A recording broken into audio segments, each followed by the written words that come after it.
Assalamualaikum Bu. Waalaikumsalam. Oh, Bu Indah, Ya. silakan duduk Bu Indah. Terima kasih Bu. Apa kabarnya hari ini? Kok tumben Alhamdulillah. kemari? Iya, alhamdulillah Bu sehat. Ibu apa kabar? Alhamdulillah sehat. Nggak ngajar Ibu Indah? Atau lagi istirahat anak-anak ini ya? Mau jam berapa tuh ini? Sedang jam istirahat Bu ini tadi. Oh ya, ada perlu apa Ibu? Izin, Bu. Ada yang bisa Iya, dibantu? ini saya ingin mewawancara Ibu dan ini terkait dengan tugas saya calon guru penggerak. Jadi mohon bantuannya Ibu untuk nantinya Ibu menjadi narasumber dari wawancara yang kita lakukan. Oh, baik, silakan Bu. Dengan senang hati saya bantu Bu Indah. Kalau saya mampu, saya bantu jawab. Apa yang bisa saya jawab Ibu? Baik Bu, langsung saja Bu ya. Di sini yang pertama yang ingin saya tanyakan, selama Ibu menjadi kepala sekolah, bagaimana Ibu mengidentifikasi kasus-kasus yang termasuk dilema etika ataupun bujukan moral? Saya selama jadi kepala sekolah mengidentifikasi masalah itu ada dua macam. Apakah itu kaitannya masalah aturan yang kaitannya dengan hukum atau masalah biasa yang kaitannya dengan kebijakan yang memang menjadi dilema dalam etika itu. Itulah cara saya mengidentifikasi suatu masalah itu. Baik Bu, terkait tadi cara Ibu mengidentifikasi ya, pertama yang ada kaitannya dengan aturan hukum dan yang kedua yang ada kaitannya dengan masalah biasa yang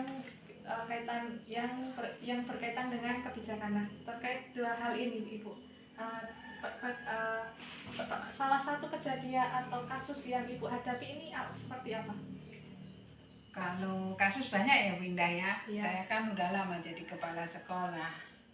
Jadi ada kasus hukum, tapi biasanya itu berasal dari luar yang meminta kepada saya untuk menjadi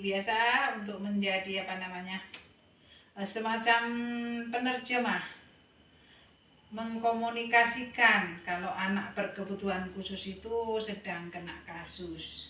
Nah, biasanya kaitan hukum itu biasanya kita justru yang menjadi korban. Nah, itu udah beberapa kali ya, 3 kali saya pernah dipanggil di kantor polisi untuk membantu penerjemah tersebut. Tetapi itu bukan siswa kita, kebetulan. Itu yang hukum, contohnya itu satu itu menjadi penerjemah. Jadi saya juga menghadapi bagaimana memutuskan apakah anak ini bagaimana gitu. Jadi saya mengambil keputusan untuk bicara sama polisi tersebut bahwa anak itu kan tidak sekolah.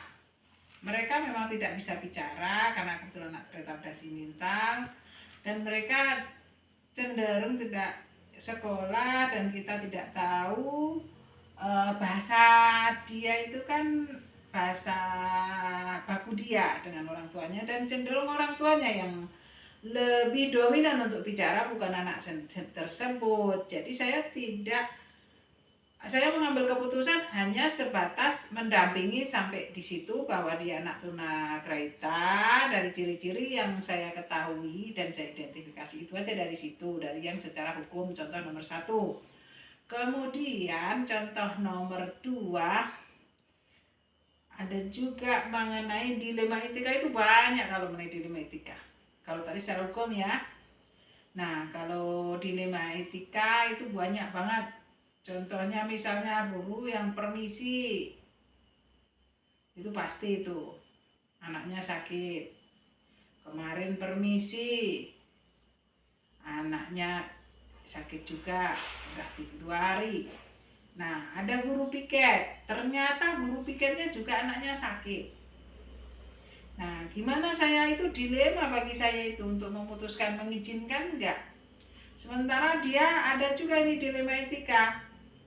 Suaminya itu kan guru di sini, dia mengantar-mantar istrinya.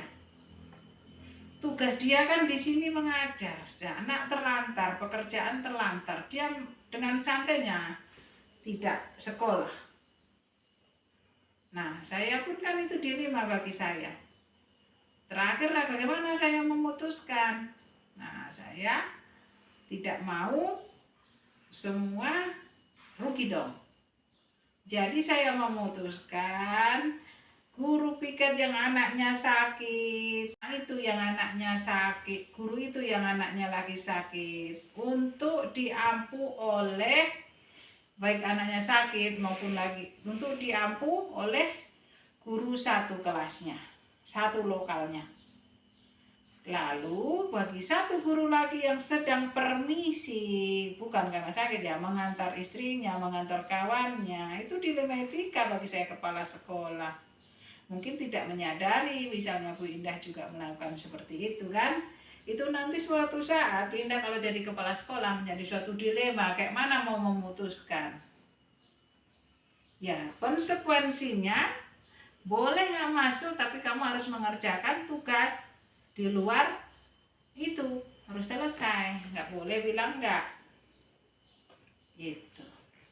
Baik Bu, berarti tadi yang pertama yang ada 2 kasus di sini yang saya tangkap. Yang pertama terkait hukum, ketika Ibu membantu salah satu siswa meskipun itu bukan siswa dari sekolah Ibu yang meminta bantuan untuk menerjemahkan apa yang siswa tersebut maksud ketika siswa tersebut menjelaskan masalah yang dihadapinya. Namun karena permasalahan dia tidak biasa di sekolah, karena dia bukan berasal dari sekolah SLB, karena memang kalau di SLB kan semua ini ya, semua kenal, guru-gurunya tahu, bahasanya tahu, berarti itu Bu ya yang pertama. Terus yang kedua terkait saya menambah ya Bu ya, yang secara hukum itu kita hanya bisa membahas soal dengan polisi itu hanya aturan kita hanya bisa mengidentifikasi anak tersebut, itu sebatas itu bahwa anak tersebut ini, itu aja gitu. Oh ya, tidak bisa lebih. Itulah keputusan yang saya ambil, dan keputusan yang saya ambil saya tetap datang memenuhi panggilan polisi gitu. Ya, berarti di situ artinya itu udah keputusan Ibu untuk membantu permasalahan hukum, namun hanya sampai di situ karena selebihnya kewenangan polisi seperti itu. Dan yang kedua terkait dilema etika, di mana di saat salah satu guru permisi karena anaknya sakit, dan kebetulan guru piket yang memang harusnya menggantikan juga anaknya sakit, itu juga salah satu dilema etika Ibu. Dan kemudian yang keputusan Ibu selanjutnya adalah Ibu memberikan saran ke guru tersebut untuk berkoordinasi dengan guru satu kelasnya seperti itu Bu ya, untuk mengajar siswa tersebut supaya tidak ada kekosongan di kelas. Nah kemudian lanjut Bu ya, yang ketiga yang kedua maksud saya Bu, pengambilan keputusan seperti apa jika Ibu menghadapi 2 kasus yang benar-benar sama penting seperti itu. Maksud saya, pernahkah Ibu mengalami hal tersebut terkait pengambilan keputusan yang dua-duanya penting? Sering sih Bu ya, kalau yang dua-dua penting gitu, itu suatu makanan sehari-hari kalau kita harus mengambil keputusan yang seperti itu. Contohnya ya, misalnya dua-dua penting, saya harus menghadiri undangan ke Cabdis, cabang dinas. Sementara saya juga harus menghadiri acara di sekolah, acara kita sendiri. Nah, itu dua-dua penting. Kalau saya selalu punya prinsip, yang mana dulu datang suratnya, itu yang saya ambil. Itu yang pertama. Nah, karena dua-dua penting, yang sekolah saya datang, tapi tidak sampai selesai. Saya sampaikan apa yang menjadi tugas saya, tidak sampai selesai. Selebihnya saya delegasikan sama guru lain. Kemudian, kalau yang di Cabdis, saya juga datang. Gitu. Baik Bu, berarti keputusannya Ibu mengusahakan dua-duanya datang, meskipun yang satu untuk acara sekolah itu tidak full ada Ibu gitu ya Bu? Iya. Dan tadi juga saya mendengar bahwa Ibu juga ada prinsip bahwasanya surat mana yang duluan datang di situ yang apa tadi Bu? Saya datangi duluan. Didatangi duluan. Oh, baik. Nah, lanjut Bu ya. Terkait langkah atau prosedur seperti apa yang biasanya Ibu lakukan terkait pengambilan keputusan? Kalau langkah-langkahnya yang utama, terutama itu mana keputusan yang mau saya ambil itu mana yang memberi manfaat yang lebih banyak bagi semuanya, bagi sekolah, bagi saya kepala sekolah, bagi guru, bagi siswa terutama. Itulah langkah yang saya ambil. Nah, yang kedua, saya tetap mendiskusikan dengan wakil-wakil saya, dengan guru-guru saya. Seperti itu untuk pengambilan keputusan, walaupun pada akhirnya setelah saya diskusikan, saya petakan mana yang lebih bermanfaat, mana yang kurang bermanfaat, semua bermanfaat, mana yang merugikan, itu yang paling banyak bermanfaat dan kurang dari kerugiannya, itulah yang saya ambil. Dan tentu kembali ke peraturan, tidak melanggar aturan, begitu Bu. Baik, berarti tadi langkah yang Ibu ambil atau prosedurnya yang pertama tentu yang memberi manfaat, yang dominan memberi manfaat, dan yang kedua adalah berarti tadi kolaborasi atau rapat ya istilahnya? Diskusi. Oh ya, diskusi atau Diskusi rapat dengan wakil Baik. saya. Baik, berarti ini karena Ibu ambil keputusan ini karena ini menyangkut banyak orang seperti itu Bu ya? Ya. Terus lanjut Bu, hal apa saja yang selama ini Ibu anggap efektif dalam pengambilan keputusan? Baik itu dilema etika ataupun rujukan moral. Hal-hal yang saya maksudnya?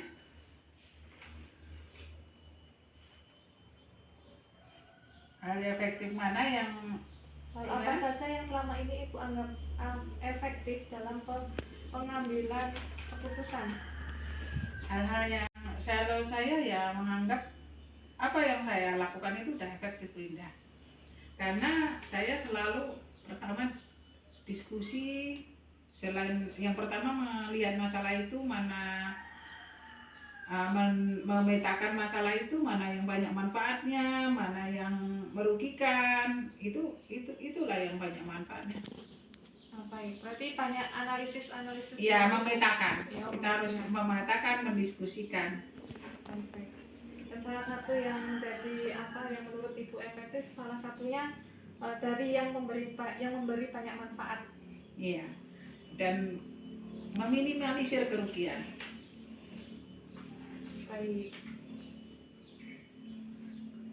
Kerugian dalam arti ini untuk siswa, untuk semua ya Bu ya, gitu Bu.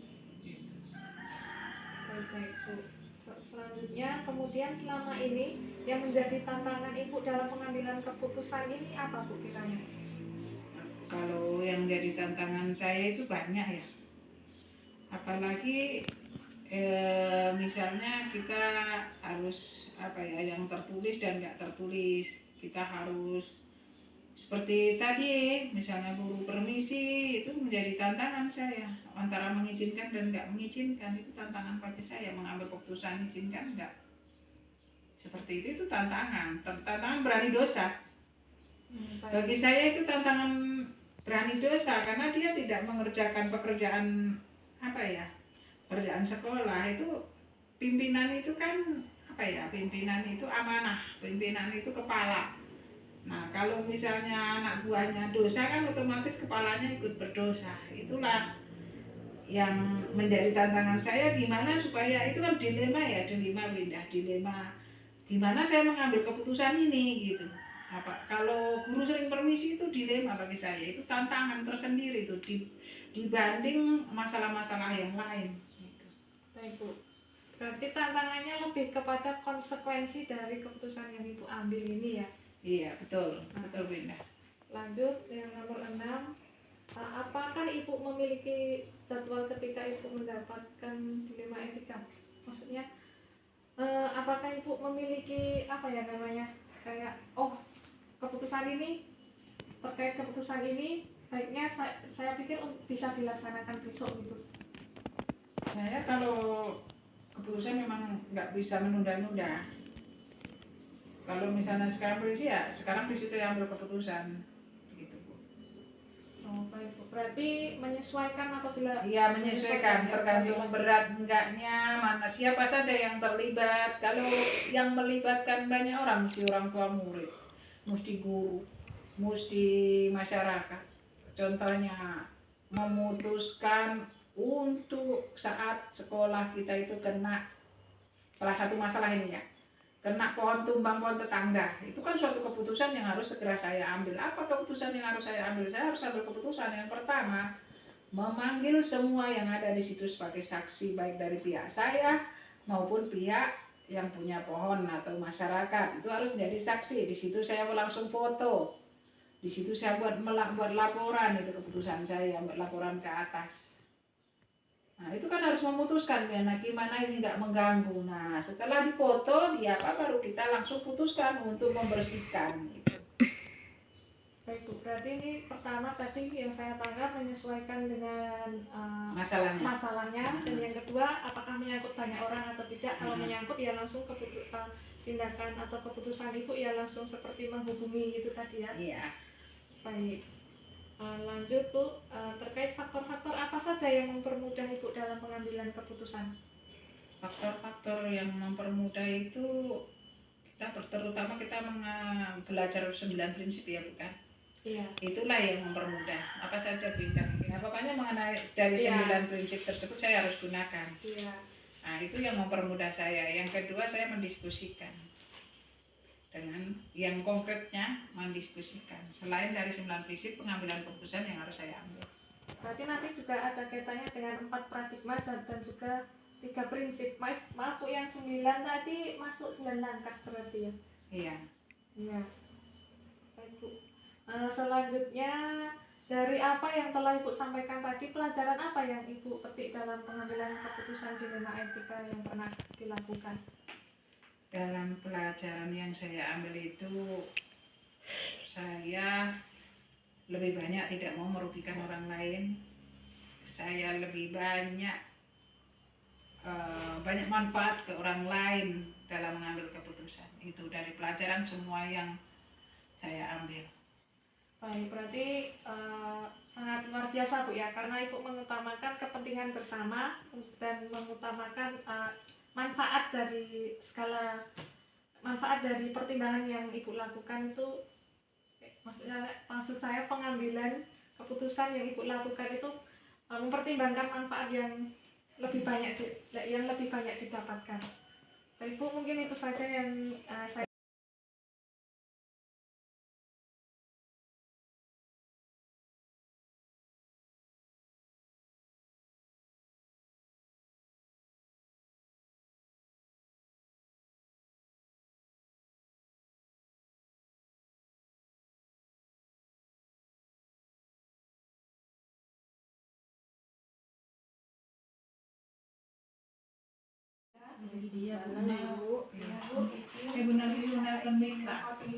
kasih tahu berapa itu kalau aku nggak enak yang pernah Ibu lakukan. Langsung saja Bu ya, izin. Yang pertama saya ingin bertanya terkait selama ini bagaimana Ibu dapat mengidentifikasi kasus-kasus yang etika ataupun tujuan moral. Dilema etika yang betul-betul harus dipikirkan matang-matang karena dua-duanya punya dampak yang baik dan juga dibutuhkan. Sementara untuk etika moral tidak terlalu sulit, kita juga tinggal mengambil mana yang bermanfaat untuk kita ambil. Baik. Lalu yang kedua, bagaimana Ibu mengambil keputusan dari kasus yang dua-duanya itu kasus tersebut benar? Yang saya lakukan melihat mana yang paling benar, yakni yang paling banyak memberi manfaat sebagai langkah dan yang paling mudah dilakukan tadi sebagai langkah awal sebagai pemimpinan. Baik, berarti yang cara Ibu mengambil keputusan, Ibu melihat dari yang paling benar dari kasus tersebut dan yang paling bermanfaat, yang banyak manfaat, dan itu Ibu rasa mudah seperti itu. Lalu yang ketiga, langkah-langkah atau prosedur seperti apa yang biasanya Ibu lakukan terkait pengambilan keputusan ini? dilihat dari dua kasus yang sama-sama penting. Dan seperti kemarin ada supervisi bersama pengawas dan ada rapat kepala sekolah. Nah, dua-duanya ini baik dan harus dilakukan. Saya melihat kemampuan individu sekolah, jadi yang rapat kepala sekolah karena ini terkait persiapan pada waktu itu. Yang rapat ini saya masukkan, perwakilkan ke anggota saya. Tadi saya memberikan masukan lewat anggota guru tersebut, dan guru tersebut yang saya percayai untuk mewakilkan saya. Jadi dua-duanya meski waktunya bersamaan tetap jalan. Karena supervisi ini saya harus bertemu pengawas oleh menjelaskan langsung karena terkait kepemimpinan kepala sekolah. Terkait pengambilan keputusan ini dua-duanya Ibu ambil. Baik, berarti dalam langkah-langkah yang dilakukan, yang pertama Ibu lihat dulu dua kasus tersebut, yang mana yang bisa diwakilkan oleh anggota guru Ibu wakilkan seperti itu kan Bu, dan yang kiranya itu harus ada Ibu selaku kepala sekolah hadir. Nah, di situ Ibu yang akan langsung yang langsung terjun untuk supervisi seperti itu Bu ya. Nah, lalu yang keempat, hal apa saja yang selama ini Ibu anggap efektif dalam pengambilan keputusan dilema etika ataupun kejutan moral? Balik lagi, sebenarnya dalam pengambilan keputusan yang paling efektif dan bermusyawarah. Mengapa kita mengikuti kegiatan? Walau jadi nantinya Ibu jelaskan, Ibu bicara dengan guru, walaupun itu awalnya tidak mudah. Jadi tidak sanggup dan sebagainya, tapi Ibu sebagai pimpinan sudah tahu kemampuan mereka. Dengan musyawarah akhirnya mereka paham. Terus yang didahulukan yang paling penting. Baik, berarti dalam pengambilan keputusan yang Ibu anggap efektif, Ibu melakukan musyawarah dengan guru-guru, yang mana nantinya Ibu akan mendapatkan masukan-masukan berarti dari musyawarah tersebut Bu ya. Lalu yang kelima, kemudian selama ini yang menjadi tantangan Ibu dalam pengambilan keputusan ini apa Bu kira-kira? Semuanya dapat yang kita harapkan dengan keputusan kepala sekolah tidak serta-merta baik menerima semua.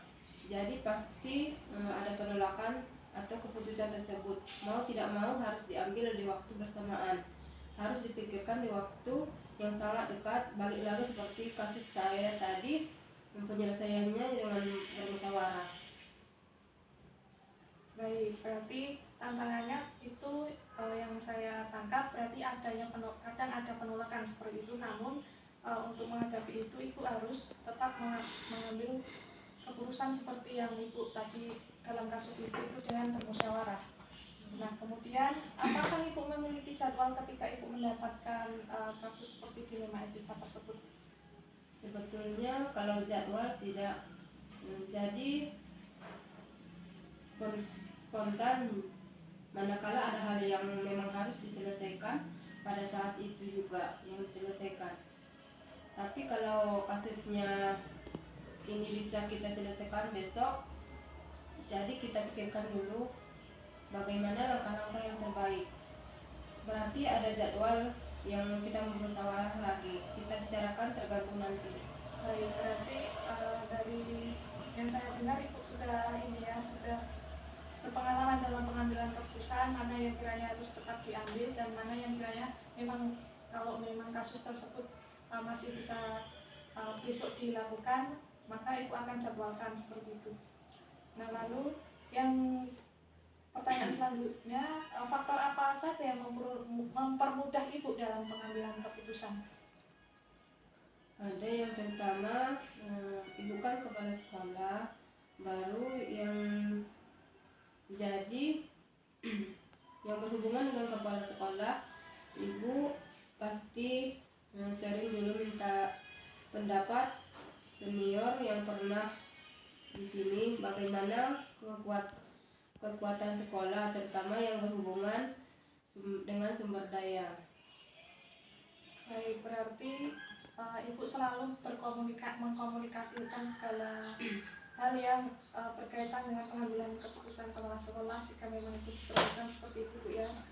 Seperti tadi yang Ibu sampaikan, Ibu meminta masukan kepada senior-senior atau kepala sekolah sebelumnya terkait pengambilan keputusan kalaupun memang itu dibutuhkan seperti itu Bu ya. Nah, kemudian dari apa yang telah Ibu sampaikan tadi, pelajaran apa yang Ibu petik dalam pengambilan keputusan di lima etika ini?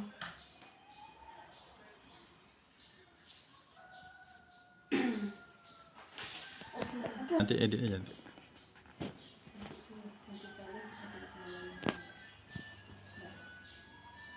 Udah, gimana aku nih? Oh iya, Udah tadi sampai kita. iya. Tentu saja kita tidak selamanya harus mendengarkan guru dan tidak selamanya kepala sekolah. Delapan yang didapatkan kapan ibu ambil keputusan dengan cepat tanpa mendengarkan. Tergantung masalahnya juga harus dipikirkan dampaknya. Dampaknya guru-guru tidak baik yang tidak ibu ambil, jadi ya dampak dan manfaat. Baik, berarti tadi yang Ibu sampaikan pembelajaran yang dapat Ibu ambil, kalaupun itu memang harus dimusyawarahkan ya Ibu musyawarahkan, kalaupun tidak ya Ibu ambil sendiri seperti itu. Baik, terima kasih Bu atas waktunya. Semoga kedepannya dalam pengambilan keputusan dan dari pengalaman yang pernah Ibu lakukan ini dapat menjadi pembelajaran untuk saya sendiri selaku CGP untuk kedepannya. Terima kasih Bu. Ya Bu, mudah-mudahan tugasnya berjalan lancar semua nanti CGP-nya.